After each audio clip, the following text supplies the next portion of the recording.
Let's move on to the Northeast 8 because at the beginning of the season, it looked like many were calling it a three-horse race between Leo, East Noble, and New Haven. Yeah. Two of those teams meeting now, East Noble at Leo this coming Friday. Leo coming off a tough loss. They traveled to New Haven. They get beat 48-9. How do they bounce back, and how do they do it against an East Noble team that didn't play last week?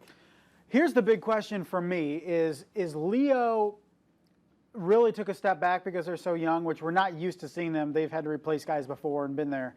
Has Leo taken a step back, probably the third best team in that conference, or is New Haven as good as we've seen in a long time? And I think this will be a good indicator for that, as if Leo can hang or if East Noble can really dominate, because we thought, okay, East Noble and New Haven are probably 1-2, and Leo's maybe there. Where are they at?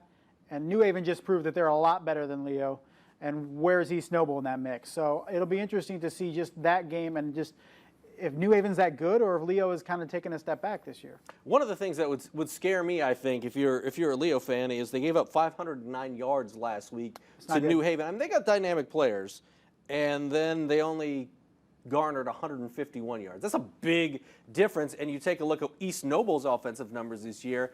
They're even better than New Haven's at this point. So what do? Yeah, that's the problem. I think they gave up 10.6 yards per play, and we were talking about Dwenger getting 4 or 5 yards a play. That's a first down per play.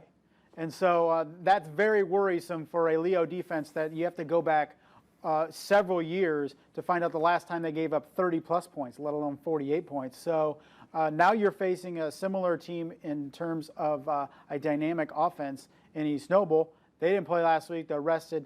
Andy McCormick, standout player. He's got weapons around him. So, Dylan Hunley is probably one of the more unsung players in the area offensively. So we're going to see.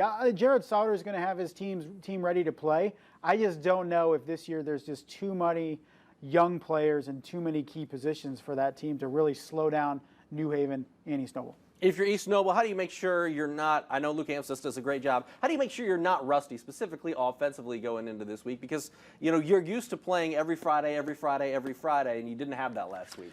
I think the big thing is they beat you last year, and I think that's incentive to be ready to play. So you can always say you're guarding against it, but sometimes when you're off for a while, it's just tough to kind of shake that rust off until you get in there. But I think there will be motivation there because East Noble knows they beat us last year, and for us to really make that East Noble New Haven game big time late in the year, they really need to win this game.